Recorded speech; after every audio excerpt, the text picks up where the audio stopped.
రేవంత్ ప్రభుత్వం ప్రతిష్టాత్మకంగా చేపట్టిన రేషన్ కార్డుల పంపిణీ నేటి నుండి షురూ కానుంది. గత 10 ఏళ్లుగా రేషన్ కార్డుల ప్రక్రియ నిలిచిపోగా కాంగ్రెస్ ప్రభుత్వం అధికారంలోకి వచ్చాక కొత్త రేషన్ కార్డులకు గ్రీన్ సిగ్నల్ ఇచ్చింది. ఇప్పటికే రాష్ట్ర వ్యాప్తంగా అన్ని జిల్లాల్లో కొత్త రేషన్ కార్డులను మంజూరు చేసింది. ఇవాళ సూర్యాపేట జిల్లా తుంగతుర్తి నియోజకవర్గంలోని తిరుమలగిరిలో సీఎం రేవంత్ రేషన్ కార్డుల పంపిణీ కార్యక్రమాన్ని ప్రారంభించనున్నారు. అదే సమయంలో రాష్ట్ర వ్యాప్తంగా ఆయా జిల్లాలు, నియోజకవర్గాలు, మండల వారీగా కొత్త కార్డులను పంపిణీ చేయనున్నారు.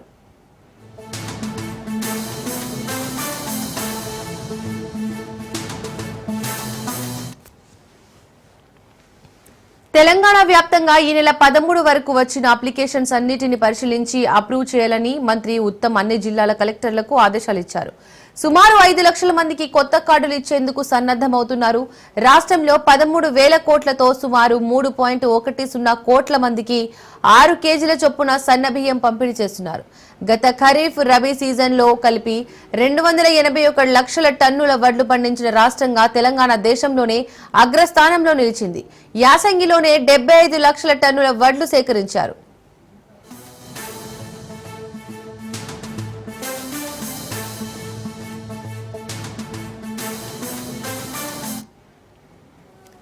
సీఎం రేవంత్ రెడ్డి చేతుల మీదుగా రేషన్ కార్డుల పంపిణీ ప్రారంభం కానుండటంతో తిరుమలగిరిలో 1,00,000 మందితో భారీ బహిరంగ సభ ఏర్పాటు చేస్తున్నారు. మంత్రులు ఉత్తమ్ కుమార్ రెడ్డి, కోమటిరెడ్డి వెంకటరెడ్డి, ఇన్ఛార్జ్ మంత్రి అడ్లూరి లక్ష్మణ్ తో పాటు పలువురు మంత్రులు, ఎమ్మెల్యేలు సభకు హాజరు కానున్నారు.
ఎమ్మెల్సీ తీన్మార్ మల్లన్న కార్యాలయంపై తెలంగాణ జాగృతి కార్యకర్తలు దాడి చేశారు. బీఆర్ఎస్ ఎమ్మెల్సీ కవితపై మల్లన్న చేసిన అనుచిత వ్యాఖ్యలే ఈ దాడికి కారణంగా తెలుస్తోంది.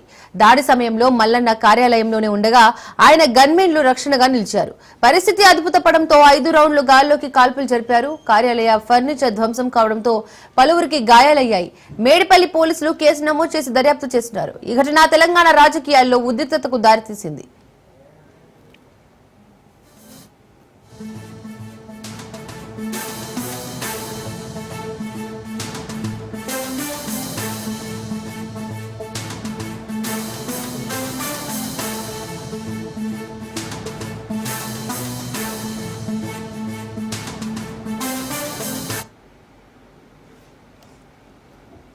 ఇక జాగృతి కార్యకర్తల దాడితో ఎమ్మెల్సీ తీన్మార్ మల్లన్న తీవ్ర ఆగ్రహం వ్యక్తం చేశారు. కవిత, ఆమె కుటుంబమే తనను చంపించడానికి కుట్ర పన్నారని ఆరోపించారు. బీసీ ఉద్యమాన్ని ఆపాలని చూస్తే పొరపాటేనని హెచ్చరించారు. తన కార్యాలయంపై జరిగిన దాడిలో కవిత అనుచరులు గన్మెన్ నుండి తుపాకీ లాక్కొని కాల్పులకు ప్రయత్నించారని మండిపడ్డారు. కవిత ఎమ్మెల్సీ సభ్యత్వాన్ని రద్దు చేయాలని డిమాండ్ చేశారు. రాజకీయంగా మిమ్మల్ని పాతాళానికి తొక్కేస్తానని శపథం చేశారు.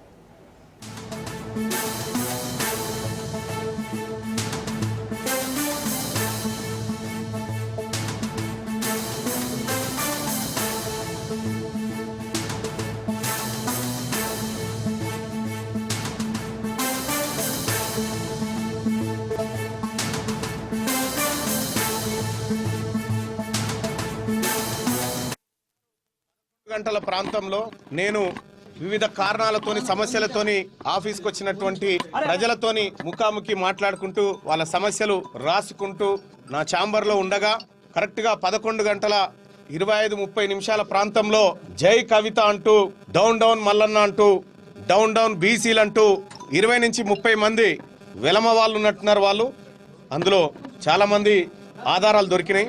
వాళ్ళు వచ్చి మా సిబ్బంది పైన దాడి చేసి ఇక్కడికి వచ్చిన ప్రజలు కన్నీళ్లు పెడతా ఉంటే కూడా వదలకుండా వాళ్ళపైన దాడి చేసి వాళ్ళని తీవ్రంగా గాయపరిచి మా సిబ్బంది పైన దాడి చేసి ఫర్నిచర్ ధ్వంసం చేసుకుంటూ మా కల్వకుంట్ల కవితక్క నాయకత్వం వర్ధిల్లాలనుకుంటూ మా గన్మెన్లు ఎంత నిలువరించినా వినకుండా మా గన్మెన్ల పైన దాడి చేసి, అలాగే ఇక్కడ ఒక గన్మెన్ నాకు లోపల రక్షణగా ఉంటే లోపటికి వచ్చినటువంటి సుజీత్ రావు, కల్వకుంట్ల కవిత బంధువు సుజీత్ రావు అనేటువంటి వ్యక్తి లోపలికి వచ్చి మా గన్మెన్ దగ్గర గన్ లాక్కొని నా పైన ఫైర్ చేయడానికి ప్రయత్నించిండు. వెంటనే అప్రమత్తమైనటువంటి మా గన్మెన్ గాల్లో కాల్పులు జరపడం జరిగింది. దీంతోని భయపడ్డటువంటి వాళ్ళు, అలాగే నాకు రక్షణగా ఉన్నటువంటి మరొక గన్మెన్ శ్రీనివాస్ బయట ఉన్నాడు. శ్రీనివాస్ పైన దాడి చేసి ఆయన పిస్టల్ లాక్కోవడానికి ప్రయత్నం చేసిరు.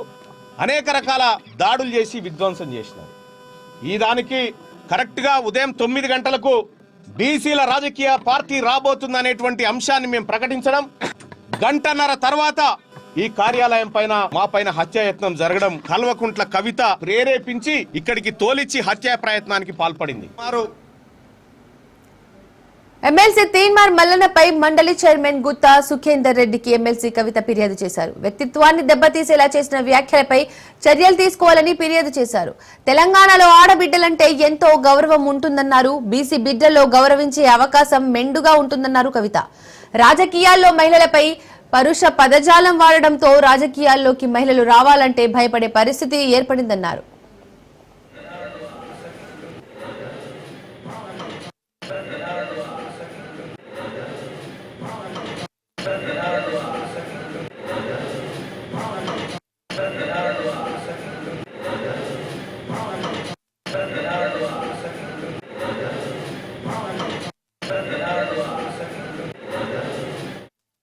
ఎత్తుకున్నటువంటి ఆడబిడ్డను ఆల్మోస్ట్ అమ్మవారిని చూసినట్టు చూసేటటువంటి ఒక పవిత్రమైన సంస్కృతి మన తెలంగాణ రాష్ట్రంలో ఉంటుంది. ఈ రోజు చింతపండు నవీన్ అలియాస్ తీన్మార్ మల్లన్న గారు ఎంత దారుణంగా మాట్లాడినరో తెలంగాణ ప్రజలందరూ చూసిండ్రు. అసలు మేము ఆడబిడ్డలు అట్లాంటి మాటలు కనీసం మా నోటితో కూడా ఉచ్చరించేటటువంటి పరిస్థితి కూడా ఉండదు. దాదాపు 1.5 years నుండి తెలంగాణ జాగృతి నుండి బీసీ అంశాల్లో మేము అగ్రభాగాన నిలబడి పోరాటం చేస్తున్నాం. నేను ఏ ఒక్కనాడు కూడా తీన్మార్ మల్లన్న గారిని ఒక్క మాట కూడా అనలేదు. అసలు ఆయన నన్ను ఎందుకన్నాడో కూడా నాకు తెలియదు. నన్ను అనాల్సిన సందర్భం ఏందో కూడా నాకు తెలియదు. సరే ఆయనకి ఏం కోపం ఉందో లేకపోతే ఎవరన్నా ప్రేరేపించిండ్రో ఎందుకన్నారో నాకు తెలియదు. తీన్మార్ మల్లన్న గారిని మాత్రం నేను ఒకటి రిక్వెస్ట్ చేస్తా ఉన్నా, మీరు బీసీ బిడ్డ కాబట్టి ఏది పడితే అది మాట్లాడితే చెల్లిపోతుంది కరెక్ట్ కాదు. గుర్తుపెట్టుకోండి మల్లన్న గారు, తెలంగాణ ప్రజలు ఎక్కువ కాలం పరుష పదజాలాన్ని సహించారు. మీరు ఎటు పడితే అటు మాట్లాడితే చూసుకుంటే ఎవరు ఊరుకోరు. మీరు మాట్లాడిన దానికి డెఫినెట్ గా ఆవేశం వచ్చి మా కార్యకర్తలు మా నాయకులు ప్రజాస్వామ్యబద్ధంగా ప్రొటెస్ట్ చేయడానికి వచ్చారు. అయితే మీరు కాల్పులు జరుపుతారా? సామాన్య ప్రజల మీద కాల్పులు జరిపేంత అంత క్రూరత్వం ఎందుకు? ఏంది? ఏం వైఖరి ఇది? ఏం వైపరీత్యం ఇది? ఎందుకోసం చేస్తున్నారు ఇట్లా? మీరు ఒక ఆడబిడ్డను ఎంత మాట పడితే అంత మాట అనేసి ఇది తెలంగాణ పదజాలం ఇట్లనే ఉంటది గట్లనే ఉంటది అని అంటే ఇది మీ టీవీ కాదు, మీరు మేకప్ వేసుకుని వేసే డ్రామా కాదు. ఇది రాజకీయము, ఇది ప్రజాస్వామ్యము. ఇందులో అనేక మంది ప్రజల యొక్క జీవితాలు ముడిపడి ఉన్నాయి. ఒక ఆడబిడ్డ రోడ్డు మీద నిలబడి ప్రశ్నిస్తే తట్టుకోలేకపోతున్నారా? అలాంటి వాళ్ళను కోట్లాది మందిని తయారు చేస్తా ఏమనుకుంటున్నారో మీరు? మేము అనుకుంటే ఆడబిడ్డలు అనుకుంటే కనీసం ఇంట్లోకి వెళ్ళి బయటకు వెళ్ళలేరు. మీరు ఆలోచన చేసుకోవాలి మల్లన్న గారు. ఎవరి కోసం మాట్లాడుతున్నారు మీరు? నేను మామూలు ఆడబిడ్డను కాదు చెప్తున్నా. అగ్గి రవ్వనై రగులుతా ఎక్కువ తక్కువ వేస్తే. తీన్మార్ మల్లన్న గారు జాగ్రత్త, నేను చెప్తున్నా జాగ్రత్తగా ఉండండి. బోనం ఎత్తుకున్నటువంటి ఆడబిడ్డను ఆల్మోస్ట్ అమ్మవారిని చూసినట్టు చూసేటటువంటి ఎమ్మెల్సీ కవిత డీజీపీ ఆఫీస్ కు వెళ్లి తీన్మార్ మల్లన్నపై ఫిర్యాదు చేశారు. తనపై అనుచిత వ్యాఖ్యలు చేసి జాగృతి కార్యకర్తలపై దాడి చేయించి కాల్పులు చేయించిన ఘటనపై ఆమె ఫిర్యాదు చేసినట్టు వెల్లడించారు. తనపై అనుచిత వ్యాఖ్యలు చేసిన తీన్మార్ మల్లన్న మీద కంప్లైంట్ చేయడానికి డీజీపీ ఆఫీస్ కు వచ్చినట్లు కవిత తెలిపారు. జాగృతి కార్యకర్తలపై దాడి చేయించింది తీన్మార్ మల్లన్న నా లేక ప్రభుత్వమా అనేది తెలియాలన్నారు. దీని మీద సమగ్ర విచారణ చేయాలని ప్రభుత్వాన్ని డిమాండ్ చేస్తున్నాను అన్నారు.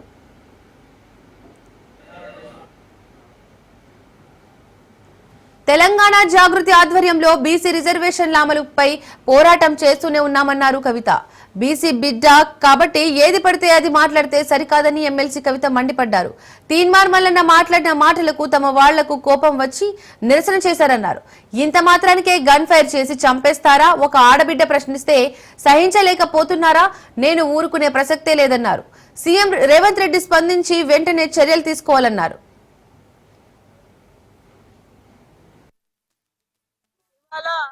డీజీపీ ఆఫీస్ కి మరి తెలంగాణ జాగృతి కార్యకర్తల పైన ఫైర్ ఓపెన్ చేపించినటువంటి బుల్లెట్ల వర్షం కుల్పించినటువంటి తీన్మార్ మల్లన్న గారి మీద కంప్లైంట్ చేయడానికి డీజీపీ ఆఫీస్ కి రావడం జరిగింది. దురదృష్టం ఏంటంటే డీజీపీ గారు మరి వాళ్ళ ఆదివారం కాబట్టి తను రాలేనని చెప్పడం, రాష్ట్రంలో ఒక మహిళా ఎమ్మెల్సీ పైన ఇంకొక బాధ్యత గల పదవిలో కలిగినటువంటి తీన్మార్ మల్లన్న లాంటి ఎమ్మెల్సీ గారు కమెంట్ చేస్తే కూడా, ఇష్టం వచ్చినట్టు మాట్లాడితే కూడా పోలీస్ యంత్రాంగం స్పందించకపోవడం దారుణం. మా జాగృతి కార్యకర్తలు ఎవరైతే ఆవేదనతోని దుఃఖంతోని ప్రజాస్వామ్యయుతంగా ప్రశ్నించడానికి వెళ్ళినరో వారి మీద ఫైర్ చేపించడం అన్నది చాలా దారుణం. ఏమన్నా మా కార్యకర్తలకు అయి ఉంటే ఎవరు బాధ్యులు? మల్లన్న గారా, ప్రభుత్వమా? ఎవరు బాధ్యులు అన్నది తక్షణమే ఆన్సర్ చెప్పాలి. ఖచ్చితంగా అక్కడ జరిగినటువంటి సంఘటన మీద ఎంక్వైరీ చేపియాలి. ఇటువంటి గన్మెన్లను మిస్యూజ్ చేసుకునేటటువంటి, గన్మెన్లను తప్పుదోవ పట్టించేటటువంటి ప్రజాప్రతినిధి అయినటువంటి మల్లన్న గారి గన్మెన్లను తక్షణమే తీసివేయాలని చెప్పి నేను పోలీస్ శాఖ వారిని డిమాండ్ చేయడం జరిగింది. అట్లానే మల్లన్న గారు చేసినటువంటి ఈ యొక్క పనిని ఆయన ఆదేశంతోనే గన్మెన్లు ఫైర్ ఓపెన్ చేశారని నేను నమ్ముతా ఉన్నా కాబట్టి వెంటనే వారి మీద అటెంప్ట్ మర్డర్ కేసు కూడా రిజిస్టర్ చేయాలని పోలీస్ శాఖ వారిని నేను రిక్వెస్ట్ చేయడం జరిగింది. మరి ఇవాళ ఇంత పెద్ద సంఘటన రాష్ట్రంలో జరిగితే కూడా డీజీపీ గారు సెలవు దినంగా ఉండి ఇంట్లో ఉండి రాలేదంటే ఖచ్చితంగా దీని వెనుక ముఖ్యమంత్రి గారు ఉన్నారని మేము నమ్మాల్సి వస్తుంది. అందుకే మళ్ళొకసారి మేము మా తెలంగాణ జాగృతి తరఫున, తెలంగాణ ఆడబిడ్డలందరి తరఫున ప్రభుత్వాన్ని డిమాండ్ చేస్తా ఉన్నాము. తీన్మార్ మల్లన్న గారిని వెంటనే అరెస్ట్ చేయండి.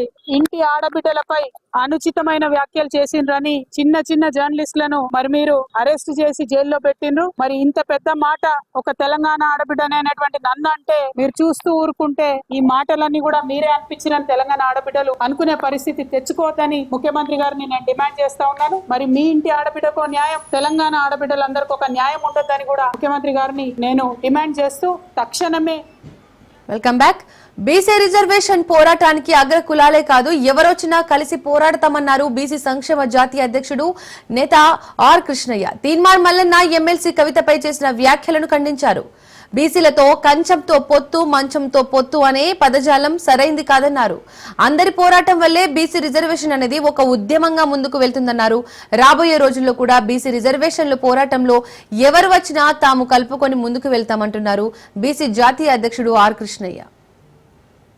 ఈ రోజు బీసీ వాదం ఇంత బలంగా ఉంది. ఎవరో పోరాడుతూ వచ్చింది కాదు. 50 ఏళ్ల నుంచి హాస్టళ్లు కావాలి, స్కాలర్షిప్లు కావాలి, ఫీజు రియంబర్స్మెంట్ కావాలి, బీసీలందరూ చదువుకోవాలి, ప్రైవేట్ కాలేజ్ రిజర్వేషన్లు కావాలని 50 ఏళ్ల నుంచి పోరాటం చేసి ఇప్పుడు జర పీస్ఫుల్ గా చేస్తున్నాం. పోరాటాలు అంటే దండాలు మాట్లాడి ముచ్చట్లు పెట్టి టైంపాస్ పోరాటాలు కాదు. 2000 మందితో 1979 సెప్టెంబర్ 27 నాడు 2000 మందితోటి రాళ్లు తీసుకొని అసెంబ్లీ మీద లోపలికి పోయి తుక్కు వలగొట్టాం. ఎవరైనా చేస్తారా? పోలీసులు వందల మంది పోలీసులు ఉంటే కూడా పోలీసులను నెట్టిపెట్టి చాలా గట్టి మిలిటెంట్ పోరాటం చేయడం వల్లనే హాస్టళ్ల సంఖ్య పెరిగింది. ఆ తర్వాత 82లో గురుకులాలు పెట్టాలని బీసీ భవన్, తెలుగు సంక్షేమ భవన్ డైరెక్టరేట్ కార్యాలయం మీద 4000 మందితోటి పగలగొట్టి బషీర్బాగ్ లో ఉన్న రోడ్లన్నీ ఆపి 40 బస్సులు కాలబెట్టారు. మిలిటెంట్ పోరాటాలు చేసి అంటే నేను హింసను ప్రోత్సహించడం కాదు, ఉద్యమాన్ని యొక్క తీవ్రతను ప్రభుత్వం గుర్తించాలని పిల్లల లోపల ఎంత కంట్రోల్ చేసినా చేసింది. కాబట్టి అట్లాంటి ఉద్యమాలు చేశాం. సచివాలయం మీద ఉద్యోగాలు భర్తీ చేయాలని సెప్టెంబర్ 4, 1979. అదేవిధంగా పబ్లిక్ సర్వీస్ కమిషన్ 90-96 లోపల ఒక 10 సార్లు ధ్వంసం చేశాం. ఇట్లా అనేక మిలిటెంట్ పోరాటాలు చేసేపట్టుకునే ఉద్యోగుల సంఖ్య పెరిగింది, చదువుకునే వాళ్ళు పెరిగారు. మా ఉద్యమ ప్రభావం చాలా మంది వక్రీకరిస్తారు. హాస్టళ్లు, స్కాలర్షిప్లు ఇది ఉద్యమం కాదని. రాజ్యాధికారం ఈ రోజు లోకల్ పార్టీ రిజర్వేషన్లు ఉన్నాయి. ప్రేమతో ఎవడు పెట్టలే. నేను ఎన్టీ రామారావు పీరియడ్ లో కొట్లాడితే 20% పెట్టిన మా ప్రేమ సంఘం ఏ నాయకుడు. మరోసారి మాజీ మంత్రి పేర్ని నాని అనుచిత వ్యాఖ్యలు చేశారు. చంద్రబాబు, పవన్, లోకేష్ పై పేర్ని నాని తీవ్ర స్థాయిలో మండిపడ్డారు. జగన్ అంతు చూడడం చంద్రబాబు, లోకేష్ తరం కాదన్నారు. ఎవరొస్తారో రండి, వంశీ 3 నెలల్లో వస్తున్నారని అన్నారు. వంశీ వచ్చాక అందరిని రోడ్లపై నిలబెడతానని పేర్ని నాని తీవ్ర వ్యాఖ్యలు చేశారు.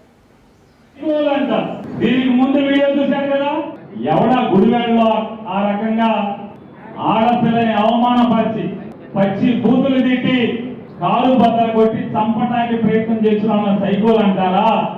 మన సైకోలు అంటారా? సైకోలందరూ మీరైతే ఇవాళ సైకోలు రాజ్యం ఏంటంటే ఈ రకంగా మాట్లాడతారు. మరి మా ఇంకా మిగతా ఏమంటారు? భూస్థాపితం చేస్తాడు, వైఎస్ఆర్ కాంగ్రెస్ పార్టీని భూస్థాపితం చేస్తాడు. ఈ రకంగా బరి తెగించి మన తిట్టచ్చు, ఏమైనా అనొచ్చు. ఏమయ్యారా వీడియోలు పెట్టండి రా, రేపటి నుంచి ఈ పెట్టండి, ఈ వీడియోలు అయితే చర్చా కార్యక్రమాలు పెట్టండి రా. ఎలా పెట్టరా? నిన్నటి దాకా జగన్మోహన్ రెడ్డి పేరు మీద బియ్యం పట్టుకెళ్లారు మీ ఇంటికి. నిన్న ఒక్కరోజు పేరు నాని పేరు మీద బియ్యం పట్టుకెళ్లారు కదా, ఈడ పేరు మీద కూడా పెట్టి బియ్యం పట్టుకెళ్ళారు. వాళ్ళ బియ్యం రుచిగా ఉండవా? వాళ్ళ బియ్యం రుచిగా ఉండవా? జగన్ బియ్యం నా బియ్యమే మీకు రుచిగా ఉంటాయా? మీ ఇంటికి పట్టుకెళ్తే సిగ్గట్లేదంటారు దేవుడు మీకు. వైసీపీ అధినేత జగన్ మాజీ మంత్రి పేర్ని నానిపై ఏపీ మంత్రి కొల్లు రవీంద్ర తీవ్ర ఆగ్రహం వ్యక్తం చేశారు. బీసీ మహిళను అడ్డం పెట్టుకుని ఆ ప్రాంతంలో కుట్రను పేర్ని నాని పాల్పడుతున్నారని మండిపడ్డారు. కృష్ణా జిల్లా జెడ్పీ చైర్పర్సన్ ఉప్పల నిహారిక కార్ను వదిలేశామని తెలిపారు. కానీ ఆ తర్వాత ఆమె కావాలని వెనక్కి వచ్చి పోలీసులపై తెలుగుదేశం నాయకుల గురించి అభ్యంతరకరంగా మాట్లాడారని స్థానికులు చెబుతున్నారని అన్నారు. అరాచకమే లక్ష్యంగా వైసీపీ కుట్రలు చేస్తా ఉంది. వైఎస్ఆర్ పార్టీ నాయకుడు జగన్మోహన్ రెడ్డి డైరెక్షన్ లో రాష్ట్రంలో శాంతి భద్రతలకు విఘాతం కల్పించాలని, రాష్ట్రంలో ఒక కుట్రపూరితమైనటువంటి కార్యక్రమాలు చేయడానికి ఏ రకంగా పూనుకుందో ఇవాళ జరుగుతున్నటువంటి సంఘటనలే దానికి ఒక నిదర్శనం. ఇవాళ ఒక పక్క 5 సంవత్సరాలు రాష్ట్రాన్ని సర్వనాశనం చేసి, విధ్వంసాలు చేసి, రాష్ట్రాన్ని పూర్తిగా భ్రష్టు పట్టించి రాష్ట్రంలోకి రావాలంటే భయపడే విధంగా మరి ఆ రోజు చేసినటువంటి విధానాలు చూసి ఈ రోజు వెంటిలేషన్ లో ఉన్నటువంటి పరిస్థితుల నుంచి ఇవాళ సంక్షేమ కార్యక్రమాలు అమలు చేస్తున్నారు, అటు అభివృద్ధి కార్యక్రమాలు అమలు చేస్తా ఉన్నారు. ప్రజలు కూడా చాలా సంతోషంగా ఉన్నారు. మరి ఇలాంటి పరిస్థితుల్లో కుట్రలు చేస్తా ఉన్నారు. వైసీపీ నాయకులు రాష్ట్రాన్ని రావణ కాష్టంగా చేయడానికి ప్రయత్నం చేస్తా ఉన్నారు. ఇది చాలా దురదృష్టకరం. ఇవాళ వాళ్ళ కుట్రలు ఏ రకంగా ఉన్నాయి, ఈరోజు ఏ రకంగా రాక్షస మూకలని, రాక్షస ఆలోచనలు వస్తాయనే దానికి మరి నిన్న పేర్ని నాని గారు మాట్లాడినటువంటి మాటలే ఒక నిదర్శనం. జగన్మోహన్ రెడ్డి ఒక దళితుడైనటువంటి ఒక వృద్ధుడిని కారుతో తొక్కించి చంపేసి రప్ప అని మాట్లాడుతా ఉన్నాడు. ఇవాళ ఆ నాయకుడే ఆ రకంగా ప్రవర్తన చేస్తా ఉంటే ఇదే ఒక బియ్యం దొంగ పేర్ని నాని కన్ను కొడితే వేసేయాలంట, కన్ను కొట్టి వేసేసి పొద్దున్నే వెళ్ళి పరామర్శించాలంట. అసలు ఏంటి, ఎక్కడ పోతా ఉంది రాష్ట్రం? ఏమైపోతుంది వీళ్ళ ఆలోచన విధానాలు? ఇవాళ అక్కడ కూడా బీసీ అనే ముద్రని పెట్టి అరాచకం చేయాలని ప్రయత్నం చేస్తున్నారంటే మీరు సభ పెట్టుకుని దానికి మేము అభ్యంతరం లేదు. సభ పేరుతో రెచ్చగొట్టే కార్యక్రమాలు చేస్తే మటుకి ఇబ్బందులు వస్తాయని చెప్పి తెలియజేస్తా ఉన్నాం. మహానటుల్ని మించి నటిస్తా ఉన్నారు మహానటులు. నిజంగా చూస్తా ఉంటే సిగ్గు అనిపిస్తా ఉంది. అసలు వీళ్ళు ప్రవర్తన చూస్తా ఉంటే సభ్య సమాజం సిగ్గుపడతా ఉంది. దీనికి మళ్ళీ బీసీ కార్డు. అసలు మీరు మనుషులేనా? అన్నం తింటున్నారా మీరు? అసలు మానవత్వం ఉందా మీకు? ఒక ఆడబిడ్డవై ఉండి నువ్వు ఈ రకమైనటువంటి ప్రవర్తన చేయటం మీకు ఎంతవరకు సమంజసం? వాళ్ళ ప్రవర్తన, ఆలోచన విధానాలు ఏ రకంగా ఉన్నాయనే దానికి ఆడ మనిషి అయ్యుండి కూడా మీరు ఆ రకంగా బూతులు తిట్టి రెచ్చగొట్టే కార్యక్రమాలు చేయటం ఇది నిజంగా చాలా చాలా సిగ్గుచేటు. 151 నుంచి 11కు పడిపోయారు ఇలాంటి కుట్రలు చేసే మీరు. దుర్మార్గమైనటువంటి ఆలోచనలు చేసే 151 నుంచి 11కు పడిపోయినటువంటి మీ పరిస్థితులు రేపు రాష్ట్రంలో మీ జాడ కూడా లేకుండా పోతుంది. దాంట్లో ఎటువంటి అనుమానం లేదు. అది గుర్తుపెట్టుకోండి.